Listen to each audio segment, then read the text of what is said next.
கண்ணகி நீதி கேட்ட மண் இந்த மண். யானோ அரசன் யானோ கல்வன் செத்து போன மண் இந்த மண். அந்த மண்ணிலிருந்து நாங்கள் இன்று நீதி கேட்கிறோம். தமிழக மக்களுக்காக நாங்கள் நீதி கேட்கிறோம். இன்றைக்கு நீதியரசர்கள் எல்லாம் இன்னைக்கு தாக்கப்படுகிறார்கள். யாருடைய ஆட்சியில்? நீதியரசர்கள் சொன்ன கருத்தை யாரும் நிறைவேற்றவில்லை. யாருடைய ஆட்சியில்? ஸ்டாலின் அவருடைய ஆட்சியில். என்ன காரணம்?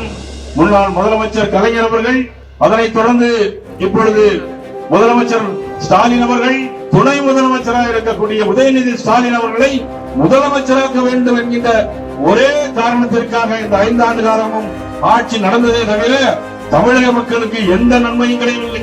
சொத்து வரி கூட்டினார்கள், மின்சார கட்டணத்தை கூட்டினார்கள்.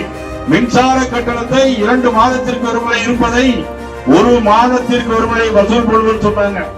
ஆனால் மின்சார கட்டணத்தை நீ கூட்டித்தார். எங்கு பார்த்தாலும் பாலியல் வன்கொடுமை. தமிழகத்தில் மட்டும் 8900 படுகொலைகள் நடந்திருக்கிறது. 1977 பேர் பெண்கள் படுகொலை செய்யப்பட்டிருக்கிறார்கள். இதில் 361 பேர் இளம் குழந்தைகள், பச்சை இளம் குழந்தைகள். 361 பேரிலும் 38 பேர் இளம் குழந்தைகளை பாலியல் வன்கொடுமை பண்ணி கொண்டிருக்கிறார்கள். யாருடைய ஆட்சியில்?